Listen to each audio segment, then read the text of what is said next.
जय श्री ओम नमः सिद्धेभ्य। नमो अर्हन्ताणं नमो सिद्धाणं नमो आयरीयाणं नमो वज्रायाणं नमो लोये सव्वसाहूणम्। मंगलमय मंगलकरण वीतराग विज्ञान नमो ताहि जाते भये अरहंतादि महान। करि मंगल करि हो महा ग्रंथ करन को काज। याते मिले समाज सब पावे निज पद राज। शिव उपाय करते प्रथम कारण मंगल रूप। विघ्न विनाशक सुख करन नमो शुद्ध शिव भूप। हाँ, मोक्ष मार्ग प्रकाशक के 9वें अध्याय में सम्यक दर्शन के विभिन्न लक्षणों का समन्वय,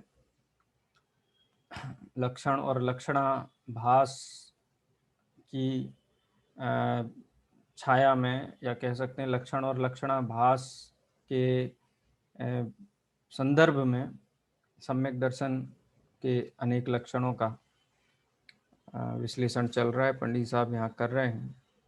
चार जो लक्षण हैं प्रसिद्ध हैं, हम सभी जानते हैं, हम सभी चर्चा कर रहे हैं पिछले कुछ दिनों से। देवशास्त्र गुरु का श्रद्धान,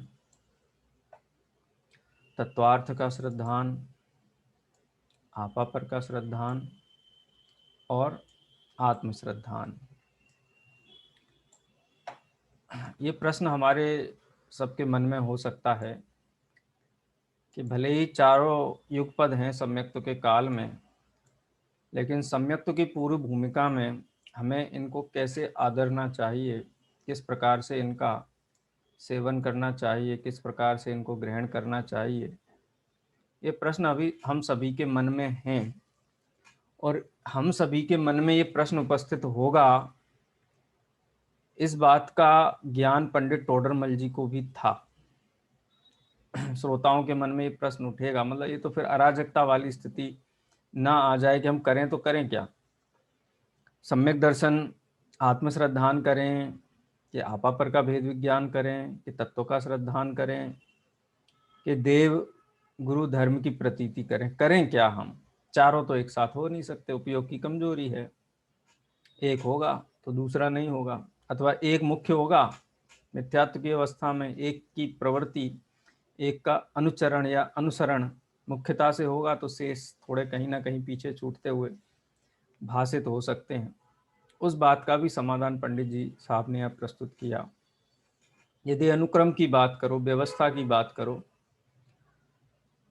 तो सात तत्व का श्रद्धान या सात तत्व का विचार, सात तत्व का जो विचार है, चिंतवन है, परिचय है, इसकी आधार भूमि है देव शास्त्र गुरु। ये बात पंडित साहब ने पहले भी कही। देव गुरु शास्त्र धर्म का आधार हैं, इनमें शिथिलता होने से धर्म का क्या स्वरूप होगा।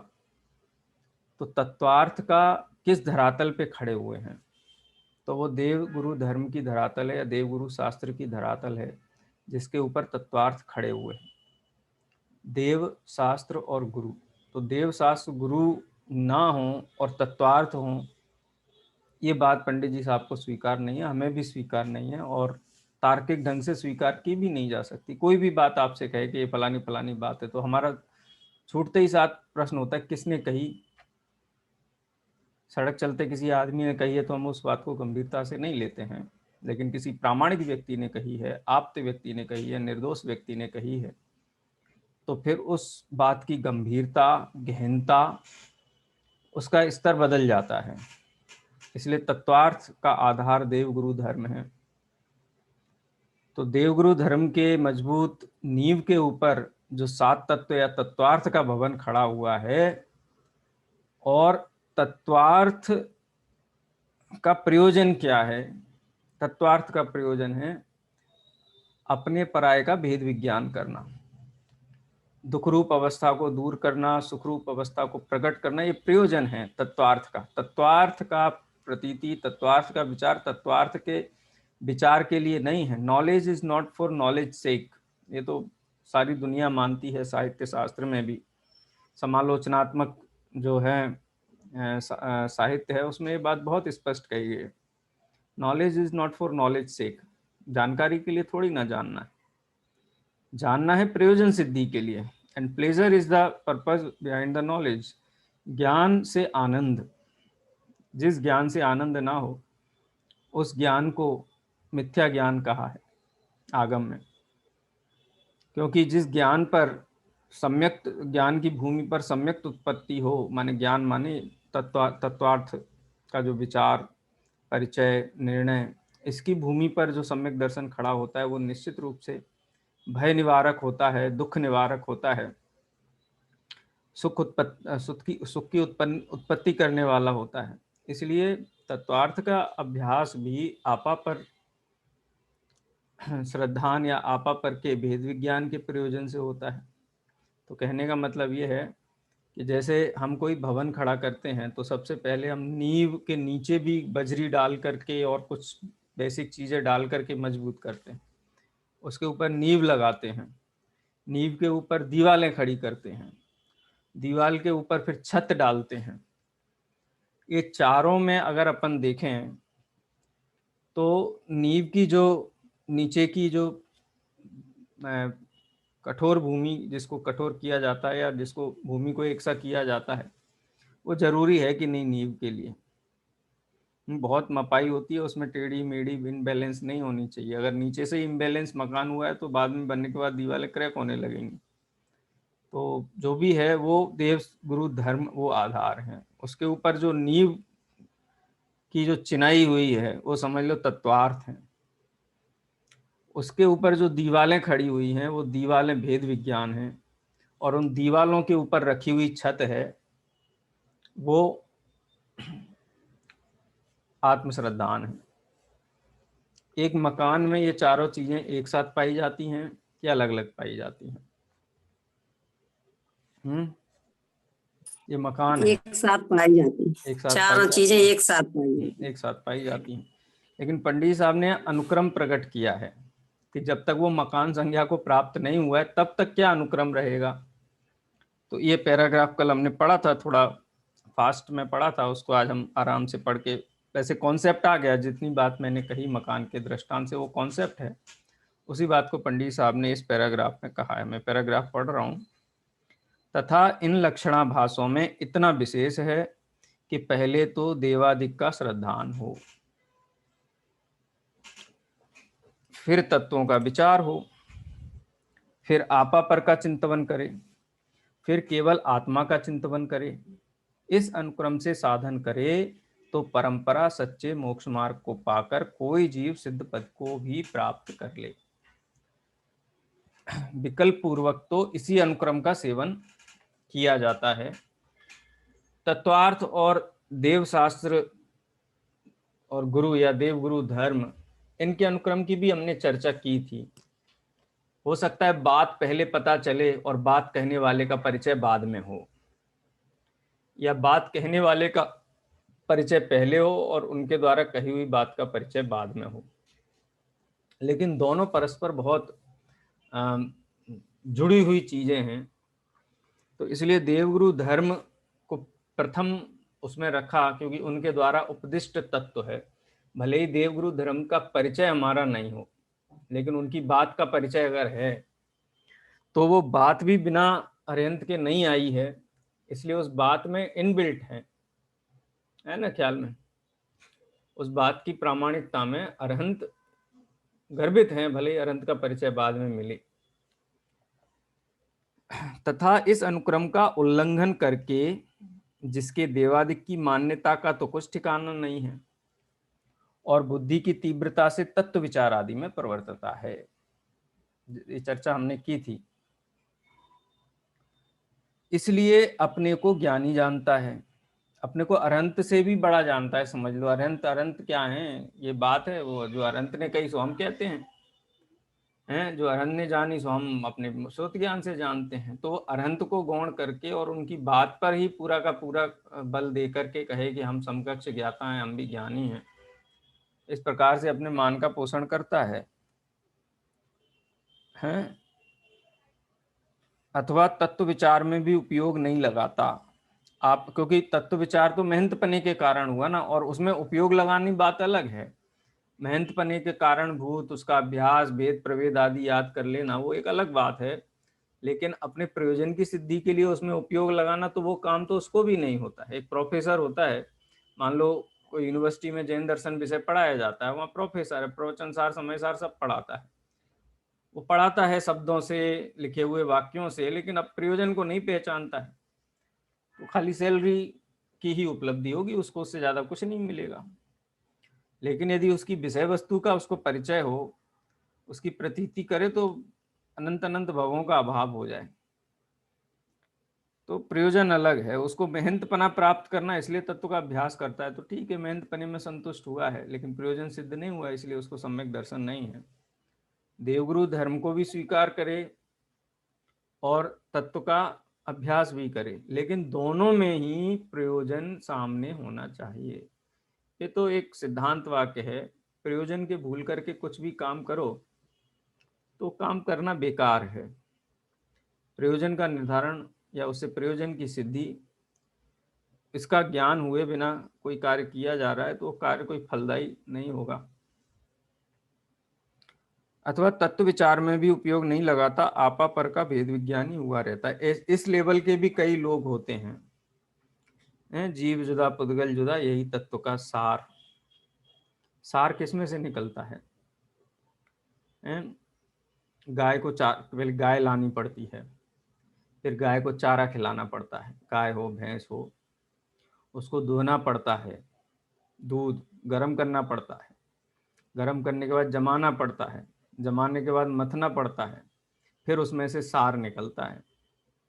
लेकिन कोई कहे कि हमको ये इसका झंझट पसंद नहीं, हम तो सार से प्रयोजन है, बाकी हम किसी की सत्ता ही स्वीकार नहीं करते। गाय होती है नहीं होती हमको कुछ लेना देना नहीं है, चारा खाती है नहीं खाती है, दूध निकलता है नहीं निकलता है, दही जमता है नहीं जमता है, वो नहीं, हमको तो बस सार से प्रयोजन है।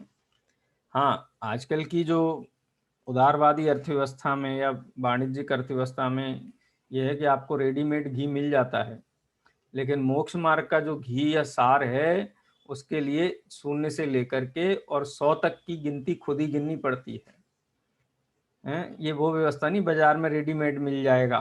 तत्व निर्णय स्वयं करना है। ये वो सार है, मक्खन है कि जो खुद निकालना है, खुद गाय की सेवा करना है, खुद उसको खिलाना है, उसका दूध भी निकालना है, गर्म भी करना है, जमाना भी है, मतना भी है, तब वो सार की उपलब्धि होती है। तो इसलिए अनुक्रम को गौण कर दे और आपा पर पे ही कि हमको तो बस देह भिन्न आत्मा भिन्न, बस इसके अलावा हमको कुछ समझ में आता नहीं और हमारी रुचि भी नहीं है जानने, और हमारे पास टाइम भी नहीं है, बहुत काम है हमारे पास सवेरे से शाम तक। माने वो आपा पर को भी नहीं पहचानता है, नाम ही लेता है खाली आपा पर का श्रद्धान और शास्त्र की किसी, क्योंकि प्रयोजन की अपेक्षा कहा था। जैसे एक मैं बात बोलता हूँ इस संदर्भ में, कोई बच्चा अध्ययन करता है तो अध्ययन का प्रयोजन क्या है? मान लो 10वीं कक्षा तक कोई विद्यार्थी पढ़ा है, उसका प्रयोजन क्या है? हेमलता जी, क्या प्रयोजन है उसका?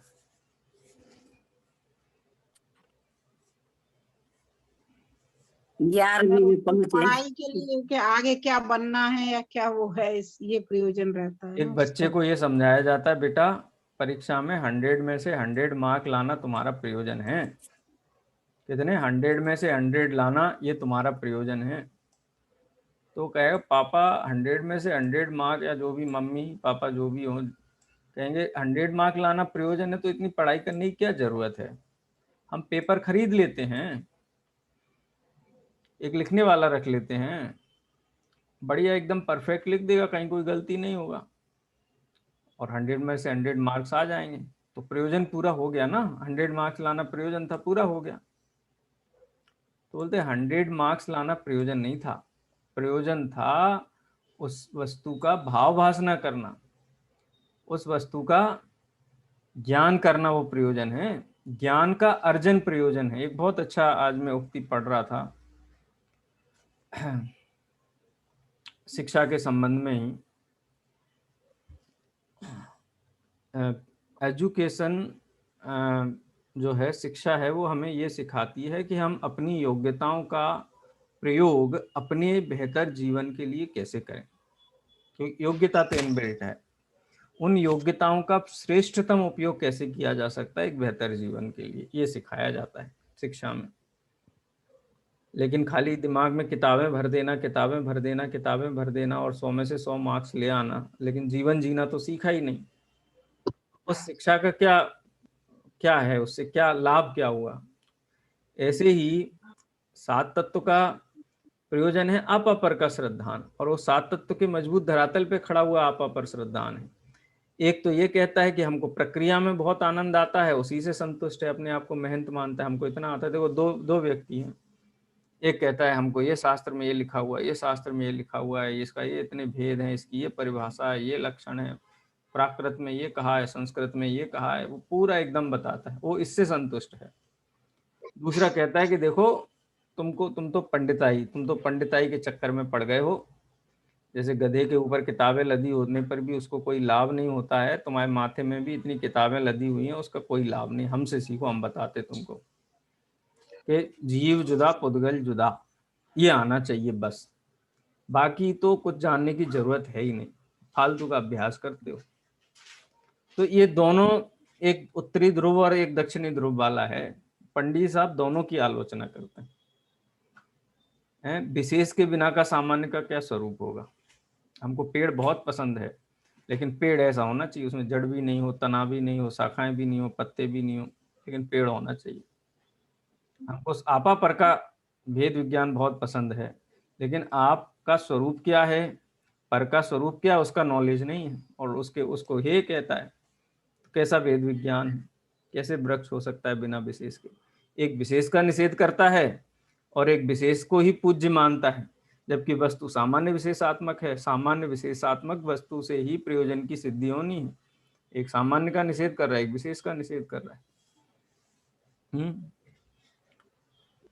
अथवा तत्व विचार में भी उपयोग नहीं लगाता, आपा पर का भेद विज्ञान ही हुआ रहता है, माने हुआ रहता है। भाषा देखो पंडित साहब की हुआ रहता है माने वो अपनी धुन में ही घूमता है, उसको कोई लेना देना नहीं है 6 द्रव्य 7 तत्व देव गुरु धर्म से। खाली वो 2 पंक्तियां जो हैं उनको ही सर्वस्व मानता है, उनके विशेष को नहीं जानता है। अथवा आपा पर का भी ठीक निर्णय नहीं करता। देखो कोई ऐसा कहे कि चलो विशेष को नहीं जानता है 7 तत्व को, लेकिन आपा पर को तो जानता है ना, उससे तो प्रयोजन की सिद्धि होनी चाहिए। लेकिन आपा पर का विशेष जाने बिना आपा पर का श्रद्धानी हो कैसे सकता है ना ख्याल में। आपा पर के स्वरूप की पहचान के बिना, उसके विशेष के ज्ञान के बिना, उसके निर्णय के बिना वो भेद विज्ञान जागृत हो ही नहीं सकता है। बात हो सकती है, एक सेंटेंस कहा जा सकता है, तो वाक्य कोई भी कह दे। अब ये होता है ना, विपक्षी दल है वो कह देता है कि सरकार ने तो पूरा देश डुबो दिया, सब बर्बाद कर दिया, कुछ भी नहीं छोड़ा। ये वाक्य सुनने में, और गाली गलौज और बड़े शब्दों का प्रयोग कर करके कहना, लेकिन जब उससे वो प्रश्न पूछा जाए कि आप हमको पॉइंट में बताओ कि हाँ ये चीज पहले ऐसी थी, इस सरकार आई और इस चीज की ये स्थिति हुई, आप ये प्रश्न पूछ लो तो हड़बड़ा जाते हैं। अथवा सरकार ये कहती है कि हमने ऐसा, हमारे समय पूरा देश समृद्धि कर रहा है, बहुत विकास कर रहा है, बहुत सब कुछ ऊंचा ऊंचा, सब सुखी और सब, लेकिन उनसे जब पर्टिकुलर प्रश्न पूछा जाए इंडेक्स वाइज कि चलो बताओ हमारे देश में एक व्यक्ति की पहले इतनी इनकम होती थी, पर कैपिटा इनकम इतनी थी, आज कितनी है, तो जब विशेष में जाते हैं तो हड़बड़ा जाते हैं, विशेष की बात नहीं करना चाहते। तो यही आपा पर का श्रद्धानी है। सामान्य खाली गाल बजाता रहता है, लेकिन जब विशेष के बारे में पूछते तो वो सारी की सारी बातें उसकी हवा हवाई जैसी ही सिद्ध होती हैं और उससे प्रयोजन की सिद्धि नहीं होती है। अथवा आपा पर का भी ठीक निर्णय नहीं करता और अपने को आत्मज्ञानी मानता है, वो सीधा चौथे लेवल पे पहुंच जाता है। जैसे भारत सरकार ने एक टारगेट बनाया कि देश के हर नागरिक को 10वीं कक्षा पास होना चाहिए। मिनिमम एजुकेशन का स्तर ये है, आगे तो स्पेशलाइजेशन होता है। कम से कम 10वीं कक्षा तक प्रत्येक देश के नागरिक का सर्टिफिकेट होना चाहिए हर व्यक्ति के पास। तो कोई ने सोचा कि ये तो बहुत सरल है, उसने सर्टिफिकेट छपवा दिए, सारी देश की जनता को बांट दिया एक एक सर्टिफिकेट, लो तुम भी लो, तुम भी लो, तुम भी लो, तुम भी लो, है ना ख्याल में। तो दिखाएगा हमको, हम तो देखो हमारे पास 10वीं का सर्टिफिकेट है, तो इससे देश की तरक्की हो जाएगी, उसके व्यक्तित्व का निर्माण हो जाएगा, वो अपना विकास कर पाएगा।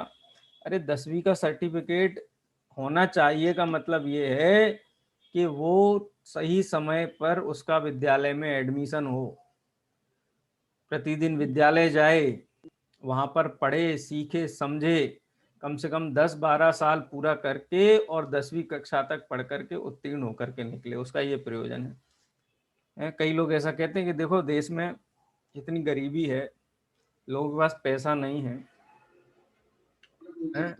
जीवन यापन करने के लिए, पैसा क्या है, कागज ही तो है। तो भारत सरकार थोड़ा ज्यादा छपवा दे, भाई 2000 का नोट छापना है ना, 2 अरब छापे हैं, वैसे 10 अरब छाप देना, सबके पास आ जाएगा नोट। गरीब के घर में भी कम से कम 200-400 गड्डियां छब्बा छब्बा के भिजवा दो सबके घर में, क्या परेशानी है, सबकी दरिद्रता दूर हो जाएगी। ये तो आसान उपाय है ना। लेकिन ये सामान्य को स्वीकार करता है, लेकिन विशेष कितना नोट छपना चाहिए इसके भी इंडेक्सेस हैं। देश के पास कितने संसाधन हैं, कितना रिजर्व है मुद्रा का, कितना स्वर्ण भंडार है, उसके प्रोपोर्शन में ही मुद्रा का प्रिंट किया जाता है। बोले ज्यादा छाप दोगे तो क्या होगा, गरीबी मिट जाएगी, गरीबी मिटेगी नहीं। एक कंट्री है दुनिया की, वेनेजुएला करके, वहां एक दूध की बोतल खरीदने जाना हो ना तो झोला भर के नोट लेके जाने पड़ते हैं। क्यों क्यों झोला भर के लेके जाने पड़ते हैं?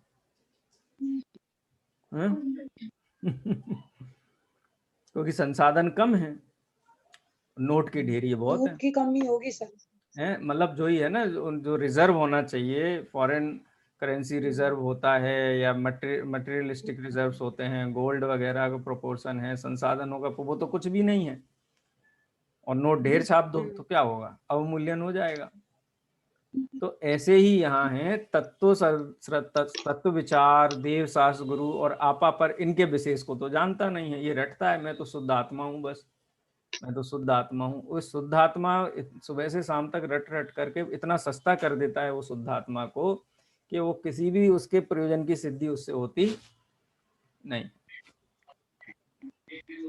सो सब चतुराई की बातें हैं, मानादि कसाय के साधन हैं, अपनी कमजोरी छिपाने वाली बातें हैं, कुछ भी कार्यकारी नहीं है। इसलिए जो जीव अपना भला करना चाहे उसे जब तक सच्चे सम्यक दर्शन की प्राप्ति ना हो तब तक इनको भी अनुक्रम ही से अंगीकार करना। आगे ख्याल, विशेष को जानेगा तो सामान्य तो स्वीकार हो ही जाएगा, लेकिन विशेष को जाने बिना अगर सामान्य की चर्चा करेगा तो गधे के सींग के जैसी ही वो चर्चा रह जाएगी, उससे किसी प्रयोजन की सिद्धि होगी नहीं। वही कहते हैं, पहले तो आज्ञादि से व किसी परीक्षा से कुदेवादि की मान्यता छोड़कर अनंत देवादि का श्रद्धान करना, क्योंकि यह श्रद्धान होने पर गृहीत मिथ्यात्व का तो अभाव होता है तथा मोक्ष मार्ग के विघ्न करने वाले कुदेवादिक का निमित्त दूर होता है। ये कहा ना अनुक्रम से करना, ये अनुक्रम की क्या आवश्यकता है? कुदेवादि की प्रतीति करेगा तो तत्व की बात करे और कुदेवादि का सेवन करे तो वास्तव में ये दोनों के प्रति गंभीर नहीं है। कहते हम जो अध्यात्म है अथवा जो अनेकांतवाद है वो जैन दर्शन का बहुत अच्छा है, इसलिए हम उसको मानते हैं। और भक्ति के मामले में मीरा का कोई जवाब नहीं है, सूरदास, इसलिए हम भक्ति उनकी मानते हैं। लेकिन भाई ऐसा कहने वाला व्यक्ति ना तो मीरा की भक्ति से परिचित है ना तो उसके स्वरूप को मानता है, क्योंकि वो वहां तो तत्व की बात ही नहीं है, तत्व की स्वीकृति ही नहीं है। और न तत्व को ही जानता है, दोनों को ही नहीं जानता, बातें बनाता है कि हमको इसका ये पसंद है, इसका ये पसंद है, उसका वो पसंद है। अरे वो दोनों ही परस्पर विरोधी बातें हैं। बोले हमको ऐसा समय बहुत पसंद है कि एक तरफ सूरज चमक रहा हो और एक तरफ चांदनी खिली हुई हो, ऐसा समय हमको बहुत पसंद है। ऐसा समय कब आता है? कभी नहीं आता, कभी नहीं आता सर। हाँ, तो यही है कि कुदेवादि का भी श्रद्धान करे और तत्वा श्रद्धानी भी रह जाए तो ये दोनों एक साथ होते नहीं हैं। इसलिए कुदेवादि का निराकरण सच्चे देव का स्वरूप जान करके वो निराकरण सहित करने योग्य है। ये हैं स्थितियां आज समाज में हम देखते हैं, खासकर सोनगढ़ समाज में कहो, जो कन्वर्ट होकर के आए उनमें ये हैं, अथवा जो जिनके परिचय में तत्व आया है, बात तो जमती है लेकिन साहस नहीं होता है, अथवा मन में कोई ऐसी बात पड़ी हुई है, अथवा ग्रहित मिथ्यात्व जुड़ा हुआ है, मान्यताएं नहीं छूटती हैं, ग्रहित मिथ्यात्व नहीं छूटता है, लेकिन तत्व की बात लगती तो है, हाँ बात तो ये सच्ची है। लेकिन दोनों का ही गहराई से विचार निर्णय न होने के कारण ये किसी ठिकाने का नहीं रहता है, न घर का रहता है न घाट का रहता है, वो स्थिति हो जाती है। इसलिए पहले देवादि का श्रद्धान करना, ये अनुक्रम क्या है, फिर जिनमत में कहे जीवादि तत्वों का विचार करना, नाम लक्षण आदि सीखना, ये भी जरूरी है ना, नाम लक्षण आदि सीखना, क्योंकि इस अभ्यास से तत्वार श्रद्धान की प्राप्ति होती है। फिर आपा पर का भिन्नपना जैसे भाषित हो वैसे विचार करता रहे, क्योंकि इस अभ्यास से वेद विज्ञान होता है। फिर आप में अपनत्व मानने के अर्थ स्वरूप का विचार करता रहे, क्योंकि इस अभ्यास से आत्मानुभव की प्राप्ति होती है। ये अनुक्रम की यहाँ स्थापना की है। इस प्रकार अनुक्रम से इनको अंगीकार करके फिर इन्हीं में कभी देवादिक के विचार में, कभी तत्व विचार में, कभी आपा पर के विचार में, कभी आत्म विचार में उपयोग लगाए। ऐसे अभ्यास से दर्शन मोह मंद होता जाए, तब कदाचित सच्चे सम्यक दर्शन की प्राप्ति होती है। अब वो पूरी जो प्रक्रिया वो मंद होता जाए, इसमें आप वो 5 लब्धि वाली प्रक्रिया का स्मरण कर लेना। हाँ बोलिए सर। इसमें ये पूछना कि जैसे पहले जब अनुक्रम ही हो गया कि पहले देवादिक का करना है, फिर उसके बाद तत्वार्थ का, फिर सौपर का, फिर आत्मा का, तो फिर इन्हीं में से कभी देवादिक का, कभी तत्व विचार का, मतलब फिर कभी कभी सिंगल करेंगे तो फिर वो क्रम कैसे बनेगा? या तो क्रम में ही करने का बोलो या फिर कभी कभी इनका करने का। दोनों ही बातें सत्य है ना, इसलिए तो अनुक्रम से तो हुआ, देवादि की प्रतीति हुई, उनके द्वारा बताई हुई बात को जाना, अनुक्रम से कर लो फिर अपने से। एक सेकेंड, वो भेद विज्ञान के का प्रयोजन है, इसलिए जीवादि 7 तत्व को जाना है, और भेद विज्ञान करके मेरा स्वरूप क्या है उसका बहुमान आए, उसका सर्वोपरि बना आए। ये सारी प्रक्रिया एक दूसरे में गुथी हुई है, लेकिन उपयोग है ना, तो उपयोग कभी देवादि के संबंध में कोई विचार पे निकल गया तो वो विचार करता है, कभी तत्व आधारित विचार चलता है, लेकिन प्रयोजन चारों ही स्थान पर समान है। प्रयोजन यही है कि ये जो दुख और आकुलता है, ये दुख आकुलता दूर होने के अर्थ, क्योंकि भ्रांतियां टूटती हैं, जैसे देव का श्रद्धान करने पर जीव का भय मिटता है, मिटता है कि नहीं? नमोकार मंत्र तुरंत मुंह से क्यों निकलने लगता है? भय मिटता है ना, अस्थिरता मिटती है। तो जैसा अपने अपने अंदर जैसे परिणाम चलते हो उस हिसाब से तत्व का विचार होता है। जैसे किसी के साथ कोई अनहोनी घटना घटित हो जाती है, ठीक है, तब हम उससे ये तो नहीं कहते हैं कि देखो तुमने बहुत खराब किया था पिछले जन्म में, इसलिए अब तुमको भोगना पड़ रहा है। बात तो सत्य है, लेकिन हम नहीं कहते उससे। क्या कहते हैं? देखो देखो भाई, जो होना है सो निश्चित है, आराम से कि नहीं? हो चुका। हाँ, अब वो हुआ है, अब ठीक है, अब हो गया है, आगे ना हो इसका अपने को विचार करना चाहिए है। अथवा जो निश्चित है वही होता है, अनिश्चित तो कुछ होता नहीं है। उपयोग को स्थिर कराने के लिए बातें अनेक सत्य हैं। तो जैसा जीव का कसाय भाव हो, जैसी कसाई की तीव्रता हो, जैसे पंडित साहब ने पीछे भी कहा कि सम्यक दृष्टि को भी भक्ति आदि होती हैं, तो क्यों होती हैं? अस्थान के राग को मेटने के लिए। अस्थान का राग माने 5 इंद्रिय के विषयों की सेवन की बहुत जिज्ञासा इच्छा है, जैसे हम करते कि नहीं करते हैं अस्थान का राग मेटने का। हम अपने जीवन का उदाहरण लेते हैं, होली के टाइम पे यात्रा पे निकल जाते हैं, क्यों? क्यों निकल जाते हैं? कि व्यर्थ के उससे बच पाएंगे, अरे इधर यहाँ कलर से, रहेंगे, घर में आएंगे, होली में खेलेंगे, होली हमको से ही सब खेलना नहीं है। चीजें। हाँ। और सब यही होता है, वहाँ उड़दंग होता है, असभ्यता होती है, हमको हम्म नहीं पढ़ना, हम यात्रा पे चले जाते। तो मैंने स्थान का राग मेटने के लिए हमने वो चूज कर लिया। तो ऐसे ही जिस हम्म जाति के कसाय परिणाम हो, उसका समन जिससे हो, देव गुरु शास्त्र धर्म का स्वरूप विचार करने से होता है तो वो करते हैं, तत्वार्थ का विचार करने से होता है तो वो, और चित्त अत्यंत स्थिर निर्मल हो, भेद विज्ञान की भावना भाते हैं, मतलब आत्म भावना नहीं पहले भाते हैं। अनुक्रम से समझ लो उसको, अनुक्रम से उसका पालन कर लो, फिर उसके बाद जिससे अपने को लाभ होता दिखे, जो अपन को सही लगे वो करो। वो सब ऑटोमेटिक चलता है है ना, ख्याल में ये बड़ी स्वचालित व्यवस्था है।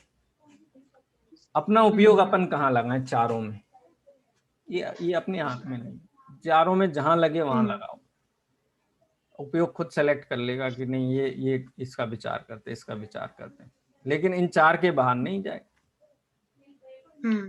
इससे क्या होगा? परिणाम विशुद्ध होने से अंतर कूड़ा कूड़ी हो जाएगा, मिथ्यात्व निर्बल हो जाएगा। वो परिणाम ऐसे बनेंगे कि वो आगे अंतरकरण भी चलने लगेगा। अंतरकरण भी चाहिए ना संयुक्त के लिए, तो इन्हीं परिणामों से होगा। तो इसलिए चारों ही विचार चलते। पंडित साहब ने कोई नियम नहीं बनाया है, लेकिन फिर भी अगर आपको क्रम जानना है तो ये एक क्रम हो सकता है, सभी के साथ हो ऐसा अनिवार्य नहीं है। नारकी जीव देवादि की क्या प्रतीति करेगा? मिथ्या दृष्टि से सम्यक दृष्टि, वहीं सम्यक दर्शन प्राप्त किया हो तो उसको तो है ही नहीं। आगे कहा, अभी देखो आगे देखते हैं बहुत। सर जैसे इस प्रकार को उससे भी अपन जोड़ सकते, जैसे शास्त्राभ्यास में आया था ना, पर 4 अनुयोगों में से किसका अभ्यास पहले करना है। वही अब अनुक्रम तो कह दिया, प्रथमान योग का अभ्यास इसके लिए करना चाहिए। हाँ लेकिन रुचि लगे थोड़ी वो हो, प्रयोजन बीत रखता है, जिससे भी तुम्हारा बढ़े, बस उस शास्त्र का अभ्यास कर। ऐसे ही इसमें है कि जिससे अपने परिणाम समझे, आगे जिससे आगे अपने को आगे। हाँ वो बात है, पंडित साहब कहेंगे फिर अरे आप। सर हाँ जी सर, ये चर्चा भी आई थी ना कि एक के श्रद्धान में चारों का श्रद्धान गर्भित है। हाँ वो तो सम्यक दर्शन होने पर चारों के सहभावीपना है, लेकिन सम्यक तो के पूर्व क्या है, तो इसलिए पंडित साहब ने अनुक्रम की स्थापना की है। जैसे किसी को अच्छी नौकरी चाहिए तो क्या करना चाहिए? सबसे पहले बच्चा है अभी 6 साल का, डॉक्टर बनना, क्या करना चाहिए? सबसे पहले अच्छी पढ़ाई करो, उस चीज को अच्छे समझो। स्कूल में एडमिशन मिलना चाहिए पहले। पहले एडमिशन एडमिशन काय को लिया है? एडमिशन मिलने से काम हो गया? बोले एडमिशन अब मिल गया ना अच्छे में, अब यहाँ अच्छे से पढ़ाई करो मन लगा करके, है ना ख्याल में। तो अनुक्रम में तो यही कहा जाएगा कि बच्चे का भविष्य बनाना है, क्या करें? बोले अच्छे स्कूल में एडमिशन कराओ। तो अब करा दिया, अब तो बन जाएगा भविष्य, कि नहीं अभी उसको पढ़ाओ, पढ़ाई पे उपयोग लगाए। तो ये अनुक्रम, ऐसी व्यवस्था को अनुक्रम कहते हैं। ठीक है जी। फिर आपा पर का भिन्नपना जैसे भाषित हो वैसे विचार करता रहे, क्योंकि इस अभ्यास से वेद विज्ञान होता है। फिर आप में अपनत्व मानने के अर्थ स्वरूप का विचार करता रहे, क्योंकि इस अभ्यास से आत्मानुभव की प्राप्ति होती है। रहस्यपूर्ण चिट्ठी में ये बातें आने वाली हैं, लेकिन अभी इसीलिए सारा ही समझ लो आप। इस प्रकार अनुक्रम से इनको अंगीकार करके फिर इन्हीं में कभी देवादिक के विचार में, कभी तत्व विचार में, कभी आपा पर के विचार में, कभी आत्म विचार में उपयोग लगाए। ऐसे अभ्यास से दर्शन मोह मंद होता जाए, तब कदाचित सच्चे सम्यक दर्शन की प्राप्ति होती है। परंतु ऐसा नियम तो है नहीं, किसी जीव के कोई प्रबल विपरीत कारण बीच में हो जाए तो सम्यक दर्शन की प्राप्ति नहीं होती। परंतु मुख्य रूप से बहुत जीवों के तो इस अनुक्रम से कार्य सिद्धि होती है, इसलिए इनको इस प्रकार अंगीकार करना। अब ये उपयोग लगाने वाली बात है ना, ये उपयोग लगाना तो अभव्य जीव को भी हो ही जाता है ना, प्रायोगिक लब्धि तक हो गया, माने उपयोग लगा होगा तभी प्रायोगिक लब्धि हुई होगी ना, बिना तो उसके प्रायोगिक लब्धि हुई नहीं होगी, उपयोग लगे बिना। जैसे पुत्र का अर्थी विवाह आदि कारणों को मिलाए, पश्चात बहुत पुरुषों के तो पुत्र की प्राप्ति होती ही है, किसी को ना हो तो ना हो, इसे तो उपाय करना। जैसे होता है ना, राजा अब वंश चलाना है, अगला राजा है, तो राजा को कहते थे मंत्रीजन, राजा विवाह का इच्छुक नहीं हो, बोले नहीं नहीं ऐसे राज सिंहासन कौन संभालेगा, क्या किया जाए, तो आप विवाह करो। अब विवाह करने के लिए तो उद्यम किया जा सकता है, लेकिन विवाह करने के बाद पुत्र हो ही हो इस बात की कोई गारंटी नहीं है। ऐसे लोक में अनेक उदाहरण हैं, दृष्टांत हैं। तो राजा उसमें क्या करेगा, तो उद्यम तो विवाह आदि करना ही है। उद्यम तो देवगुरु धर्म की प्रतीति करना, तत्वार्थ का में उपयोग लगाना, आपापर में उपयोग लगाना, आत्म श्रद्धान में उपयोग लगाना, ये उद्यम करने योग्य है। अब किसी को प्रबल निमित्त दूसरा हो, मोह की तीव्रता हो, आयु उतनी ना हो, एक इंद्रिय आदि का जाति बंद हो गया हो, बहुत सारी चीजें हैं, प्रबल कारण में ले सकते हैं, उसको ना भी हो। उसी प्रकार सम्यक्त्व का अर्थी इन कारणों को मिलाए, पश्चात बहुत जीवों के तो सम्यक्त्व की प्राप्ति होती ही है, किसी को ना हो तो नहीं भी हो, परंतु इसे तो अपने से बने वह उपाय करना। अब कोई कहे कि अब कई लोगों को हमने देखा है शादी के बाद भी पुत्र आदि नहीं होते, तो हम क्यों करें, हम तो नहीं करेंगे, तो वो तो संभावना ही खत्म हो गई वंश की, हैं। तो ये इसलिए इस दृष्टांत से पंडित साहब ने यहाँ समझाया, इस प्रकार सम्यक्त्व का लक्षण निर्देश किया। ठीक है, अब हम चारों लक्षणों को जब देखते हैं, अब खासकर तत्वार सूत्र की दृष्टि से आप देखो, या छेड़ाला या द्रव्यान योग के ग्रंथों के आधार से आप देखो, तो मुख्य किसको किया है, तत्वार श्रद्धानम सम्यक दर्शनम, इसी लक्षण से शुरुआत की, तो उसको मुख्य क्यों किया है, ये प्रश्न यहाँ पर उपस्थित किया गया है। यहाँ प्रश्न है कि सम्यक्त्व के लक्षण तो अनेक प्रकार कहे, उनमें तुमने तत्वार्थ श्रद्धान लक्षण को मुख्य किया, सो कारण क्या। समाधान, तुच्छ बुद्धियों को अन्य लक्षण में प्रयोजन भाषित नहीं होता, वह भ्रम उत्पन्न होता है। देवगुरु धर्म का करो, ये तो अच्छा क्षेत्र चला जाए और वहाँ पे जो धूम धड़ाका हो रहा है उसमें ही उसका वहीं मन लग जाए और वो छोड़ ही दे फिर आगे जो मार्ग मिलना चाहिए था। तो देवशास्त्र गुरु श्रद्धान, देवशास्त्र गुरु की प्रतीति को मुख्य नहीं किया, मुख्य तत्वार्थ श्रद्धान को किया। उसमें देवशास्त्र गुरु गर्भित हैं, क्योंकि बिना देवगुरु धर्म के तो तत्वार्थ की उपलब्धि संभव ही नहीं है।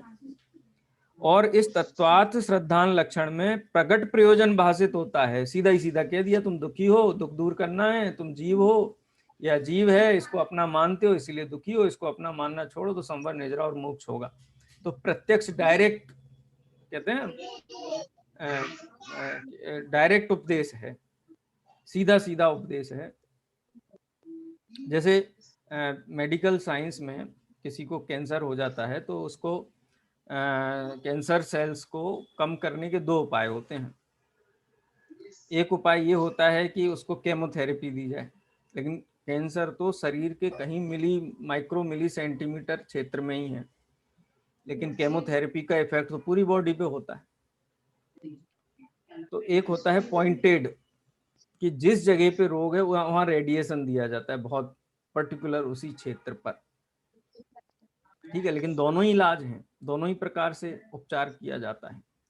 अब केमोथेरेपी के अपने अलग लाभ हैं, उसके ये लाभ हैं, वैसे तो बीमारी किसी का ना हो इलाज में कोई लाभ नहीं है, लेकिन एक चर्चा के समझने की दृष्टि से कहें कि यदि कैंसर सेल्स शरीर के दूसरे किसी अंग में भी उत्पत्ति होने की संभावना हो या हों, जिनको डायग्नोस नहीं किया जा सकता हो या डायग्नोस ना किया गया हो, उस संभावना को भी, ब्लड में टेंडेंसी कैंसर की है तो उसको भी मिटिगेट करता है।